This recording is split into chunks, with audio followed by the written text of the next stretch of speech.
HSBC has recently dropped a shocking report about OpenAI and AI in general. In that report, HSBC are claiming that OpenAI will need at least $207 billion by 2030 in order to continue to lose money. So, is AI the real deal, or is the biggest hype and bubble that we've ever seen? In today's episode, we are going to cut through the noise by comparing the hype and the reality. Let's go.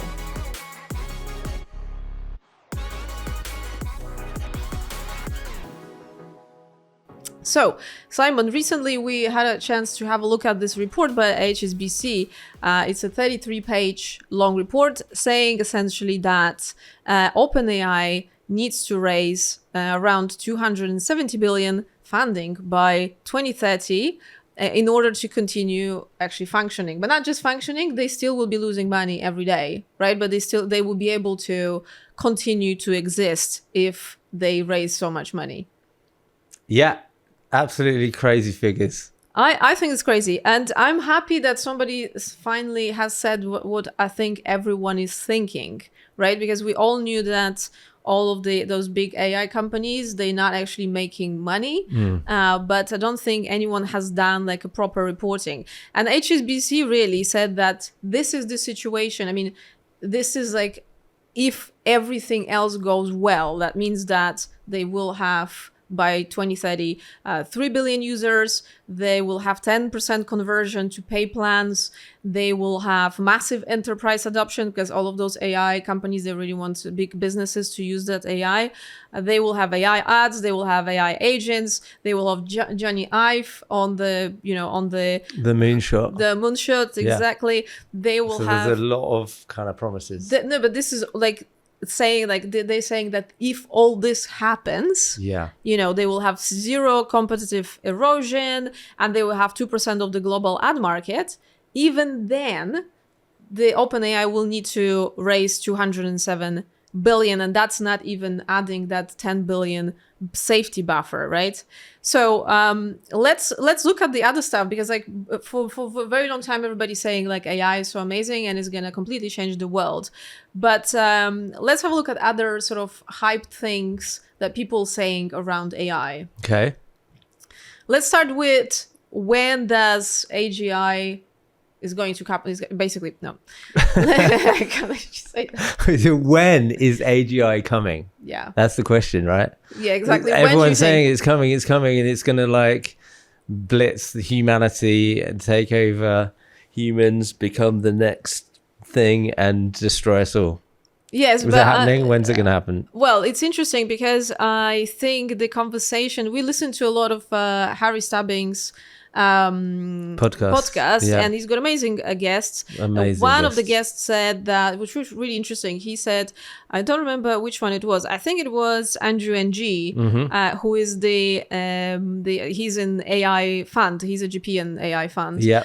And he said that all of the young researchers, they said the AI is coming tomorrow in the next 100 days. Well, sorry, it's people that are not necessarily in the field saying it's coming sooner? Well, possibly, yes. But it says, like, he said basically young researchers in AI labs potentially might saying that it's going to come in like next, 3 months. 100 days away. Yeah, 100 days. It's very accurate, like precise number. Yeah.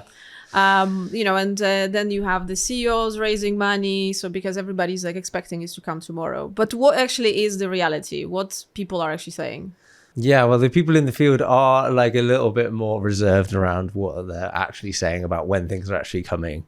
Like Andrew NG, he's like a kind of pioneer in the field, big AI fund. He said like we're decades away from AGI, maybe even longer. So there's like when you're sort of in the field, it feels like those that actually have an understanding is a lot kind of more reserved. And is it Jolene, who is the chief, Meta's AI chief? She said like in 10 years, we're still figuring out user cases. That was actually like a fascinating interview with her. And she was very reserved around how this is kind of moving forward. So people like who have actually built AI know all the kind of unresolved hard problems, which if you're kind of new to it, you can't see or don't have sight of, are being a lot more reserved around how long these things are going to take to actually deliver. So AGI timeline, AI inventors saying 20 plus years, AI salespeople say 6 months. I this whole AGI, this like digital consciousness, I don't even think it's possible. Controversial. So I've just said it. I put it out there. Let's come back to that. I may have to eat my words, but I do think there's a bit of a huge just misunderstanding of like what we add to the world as humans and as like conscious beings, part of the universe. Sounds a bit spiritual. Ooh. But I think, it's quite an egotistical thing for man to think, oh, I'm God. I can create like a being. I just don't actually see it happening to the level that we are. I could be completely wrong on that, and I may eat my words, but I'm just throwing that out there. Hey guys, we're really hoping that you're enjoying this episode so far, and if you are, please like, subscribe and follow. And if you really want to know more about who we are and what we do, go to buildinggreattech.com. Now let's go back to the episode. Okay, well, I liked what the Meta's AI chief said, that we actually will be figuring out the use cases in 10 years time. So like how are we actually applying how are AI? they going to use them? Yeah. So that was really telling. Her conversation with Harry Stubbings was quite eye-opening in terms of like what's the reality. Yeah, I get it. And so like here's like another question: is anyone actually making any real money? Well, from HSBC report, it looks like nobody's actually making money. And that's not just now. They're talking like 10 years into the future. They're still not going to be making money. It's just a massive like funneling it in. I think from my view of seeing some of the GPs holding these kind of like funds, I think it is a little bit of a sales pitch, and the goal is, okay, we can replace humanity with AI and then remove all of those people, and then those people that were getting paid, we can take that money and like increase our kind of profit, because the money that people were going to get paid will be actually replaced by the software, the AI that then businesses are paying. But that's the dream, isn't it? That is the dream that's being sold. But I just don't think I see that is actually likely to happen. I think it might be a bottom section of the kind of business employees, but I think there's more to it than that. I think the challenge is the cost of the tokens right now, right? Because it's really expensive. It's really expensive. And I think, as we recently learned, let's say Lovable, 80% of all of their sort of money that they generate goes to Claude, Anthropic, right? So they're not actually making massive margins on that. And the problem with the AI firms is that the more users use the old setup where you had the SaaS company, you created a platform, and then the more people coming to your platform, the more money you're making, but it doesn't cost you more money to create, to have more customers, right? So solid business model. Yeah, and with AI model, the more somebody's using your platform, let's say you have an AI wrapper, like a little bit like Lovable or other companies that do that, the more people using it, the more it costs you. Obviously, you can then charge them more, but then people don't really like it. And remember, we had this conversation when you said you actually were not able to create a prototype because it was very expensive and you ran out of credits. Yeah, and then also the other thing to consider is not just the amount of people using it, but how much are those people using it? So it's like if they're using more tokens, so they pay a subscription fee, but then depending, I guess, on the model of the piece of software it is that you're using. I signed up for one for kind of content management. That's a subscription model. But then if I'm using that a lot more, I guess they have limited on how many posts you could create, so maybe that's how they've gone around that. But if you're using it more, so you're spending more on tokens, it could be like costing the business more underneath the sort of subscription cost, if that makes sense. Yeah. I mean, there are some winners. I mean, there's like an amazing platform, Harvey, for legal AI. Yeah, right. Okay. They're doing amazingly. But again, it's like nobody really knows how much money all of those companies are actually making, right? So, the question remains, who is it? I think actually a lot of rappers are making a lot of money, but like the companies who run those models, like OpenAI, Anthropic, and so on, that's the real question. And that's what the HSBC report was about, because they losing money, right?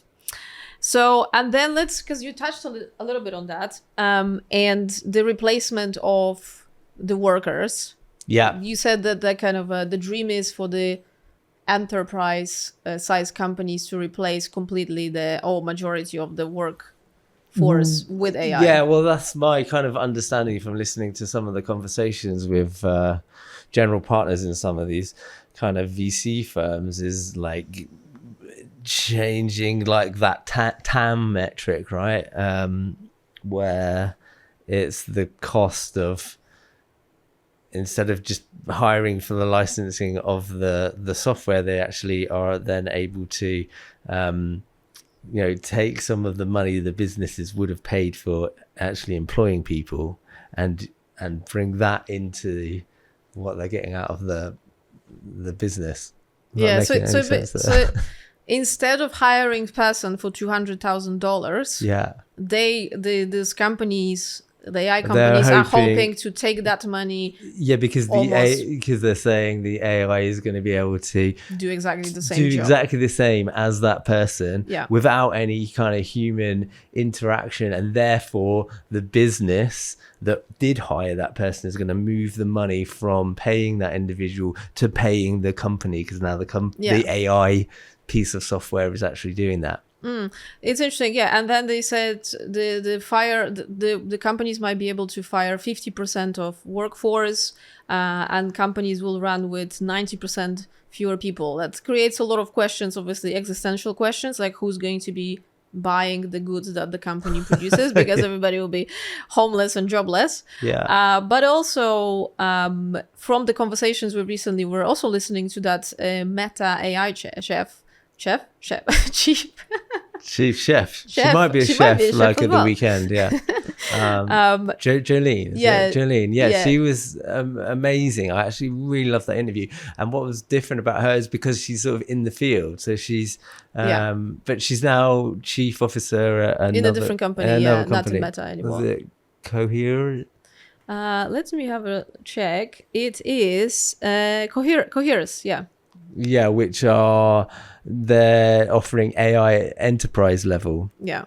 And she was saying how actually she doesn't really, like she said, okay, optimization of your workforce's capability, 10xing their output, absolutely, like within maybe she said a year or two, way more realistic than actually replacing, because she said you need like specialists to have a kind of like back and forth and check that and validate. Check and curate, and somebody to know what's happening. And you really need like a really well laid out process to know exactly what you wanted to do with it, and then you need some like oversight. And I thought that was a really refreshing, well, from what I'd heard about everything that you see, the kind of sensationalist online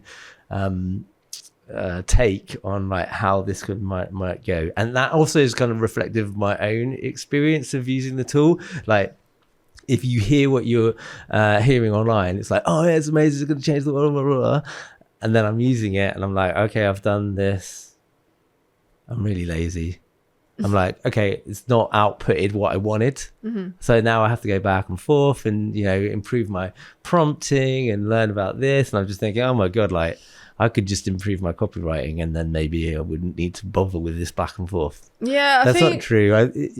I'm being dramatic, but I think we saw that with our work because, in the past, the research analysis that we would run for our clients could take 2 weeks, and it would be very painful and time consuming. And now we can do it in probably kind of like 5 hours. Yeah, right. That's it. It's like, Yeah. do you know exactly what you need to do? That's the first problem, which I didn't quite have the answer to in what I'm just sharing with you there. But when you know that process is like, okay, this needs to happen, this, then it's like, okay, then actually the back and forth is worth the effort, because then once you've done that, it's like, oh, okay, now we have actually like 10x that output, and we can do that in like a lot of more efficient, yet it still requires some considerable oversight, right? All the time, because AI makes it sound like it's correct. Yeah. It's so convincing. Yeah. So whenever I look at the research, at every step of the research, I need to validate that it's still correct. And that's what takes 5 hours. It's not like you can press a button and walk away and then come back, everything is ready. And and it's like decades of experience and knowledge and understanding to see that something is wrong. This is bullshit. Yeah, this is not right. Yeah. Even though it makes it sound completely correct. Yeah. And it will, argue with you that it's correct, actually. Yeah. Yeah. So, yeah, it's definitely 10x our work speed, but the oversight and, complete replacement is I don't know if it's ever going to be possible with what we do. But maybe I'm I wrong. think also this that point about being a specialist in your field becomes really like valuable. So you could use it for something that isn't your like own area of specialty, and you can easily be lulled into a full sense of security that, oh yeah, that's right, that's accurate, it's giving me exactly what I need. But then if you were to share that with somebody that did understand that field, they're like, oh no. So if you're using it within your field, that's like can be really powerful. Yeah. But just have a sight of when it's outside of that, of a comfort zone of what you do or don't know. Yeah. Exactly. To be careful. So it's like AI's not going to take your job, but maybe someone who knows how to use it really well. Yeah, will do. Yeah. So because we started talking about jobs and taking jobs. Some companies pay graduates that are good from good universities and are specializing in AI, they pay them now 50 million packages. And some companies, if you have a if you have a big name, recognizable name in the AI space, they can pay you even $1 billion package. Like, what is all about? Like, how does it play out? I don't know. But you like it. I would like to be that individual. Yeah. I think maybe it's just reflective of the bubble, and there's just a bit of a space race to get there, and so people are, pulling in these A-star players. It's like football almost, bigger than football. Yeah, bigger than football, much bigger, like 50 million, maybe top players. But I'm thinking it's because there's this view that if somebody helps them, improve the odds in the race, technological AI race by 1%, it's worth the money potentially. Yeah, that's it, because of this sort of belief of the huge payback if it kind of is so successful. Although that HSBC report is really throwing in some questions about, okay, exactly, is it going to pay out like that? And also there was I think there was an interview with Base 44 founder. I think he was asked if somebody is paid $1 billion, given $1 billion, like, is it motivator to do more work? Like, because if let's say you were given 100 million, not even a billion, would you then spend more time in the office working, on the coding, or would you go on holiday and buy a big house and and yacht? Yeah, that's an interesting question. Not sure I could answer that. What would I do with that money? Well, it's really like